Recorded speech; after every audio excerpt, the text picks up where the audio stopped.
नमस्कार, आप देख रहे हैं टीवी 9 राजस्थान। यह है इनसाइड स्टोरी और आज इनसाइड स्टोरी में बात करेंगे नरेश मीणा की। नरेश मीणा कांग्रेस में वापस आएंगे।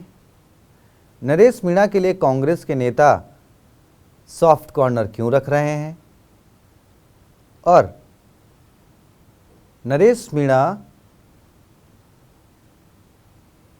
अभी भी कांग्रेस के नेताओं की जो सोशल मीडिया पर शेयरिंग है वो क्यों कर रहे हैं।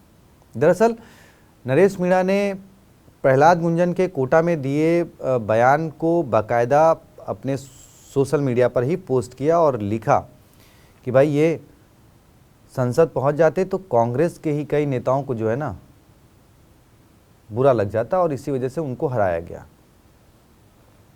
अब आप जानते हैं ऐसा नरेश मीणा पहली बार नहीं बोल रहे हैं।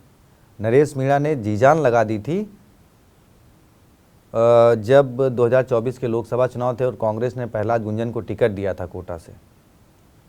नरेश मीणा और प्रहलाद गुंजन ने एक साथ ही कांग्रेस ज्वाइन करी थी। उम्मीद जताई जा रही थी कि शायद प्रहलाद गुंजन कोटा से चुनाव लड़ेंगे तो नरेश मीणा को दौसा से कांग्रेस मैदान में उतारेगी, लेकिन कांग्रेस ने दौसा से उस वक्त टिकट दिया मुरारी लाल मीणा को, जिसके बाद नरेश मीणा बागी भी हो गए थे। उन्होंने लोकसभा का पर्चा भी भर दिया, लेकिन कहा जाता है कि सचिन पायलट से बातचीत के बाद उन्होंने नामांकन अपना वापस ले लिया।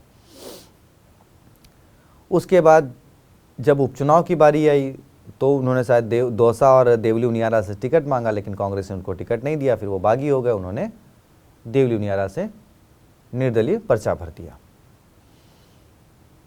अब वहाँ से उनका और कांग्रेस का रास्ता अलग हो गया। उसके बाद फिर वो अभी अंता में भी उन्होंने बागी रुख अख्तियार किया, जिसके बाद उनके खूब कांग्रेस से कई नेताओं, चाहे डोडासरा हों, गहलोत हों या प्रमोद जैन भाया हों, इन पर उनके कटाक्ष भी रहे हैं।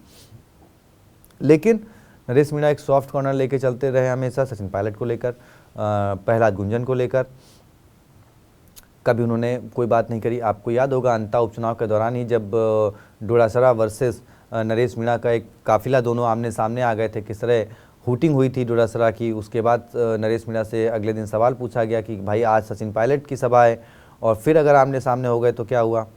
तो उन्होंने अपने समर्थकों को कहा, जवाब भी दिया, बोले मैंने अपने समर्थकों को बोल दिया है कि सचिन पायलट का रास्ता कोई नहीं रोकेगा और अगर वो मेरे सामने आ गए तो मैं आगे बढ़कर उनका इस्तकबाल करूँगा, उनके पैर छूंगा, वो मेरे बड़े भाई हैं, उनसे बहुत कुछ सीखा है। ठीक है, नरेश मीणा चुनाव हार गए, लेकिन नरेश मीणा के सचिन पायलट के जो चाहने वाले हैं कहीं ना कहीं नरेश मीणा के प्रति वो भी एक सॉफ्ट कॉर्नर रखते हैं।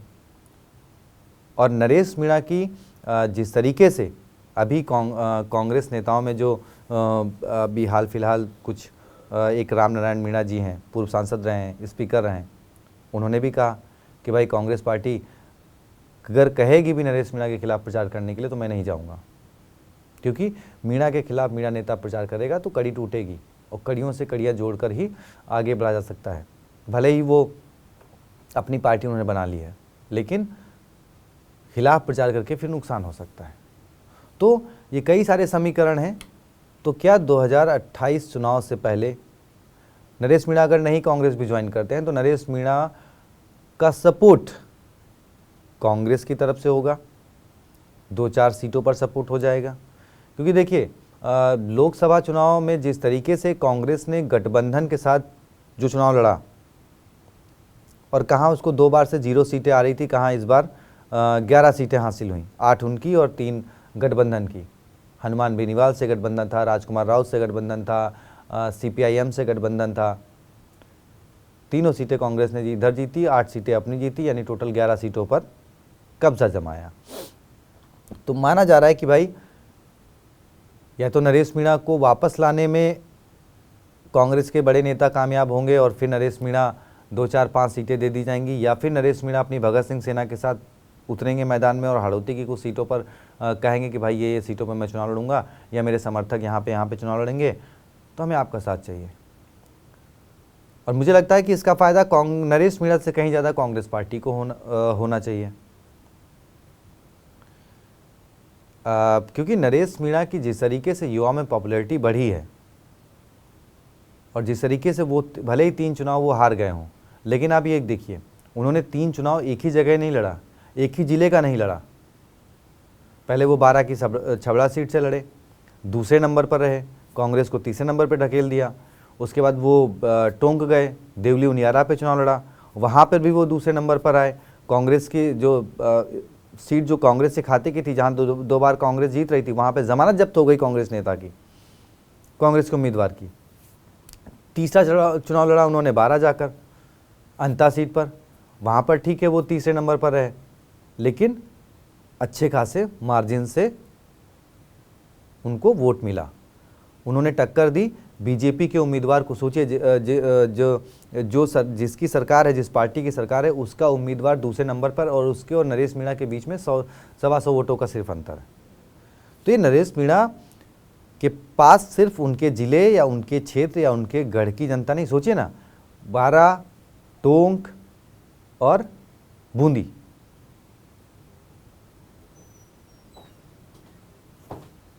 कई अलग अलग सीटों से चुनाव लड़े और उन्होंने अच्छे खासे मार्जिन से टक्कर दी। खैर, अब पूरी इनसाइड कहानी यह है कि नरेश मीणा की वापसी को लेकर जो चर्चाएं हैं उस पर आपकी क्या राय है, कमेंट बॉक्स में बताएं। और 2028 में इसका फ़ायदा किसे ज़्यादा होगा, कांग्रेस को या नरेश मीणा को? वीडियो को शेयर करें, चैनल को सब्सक्राइब करें। शुक्रिया।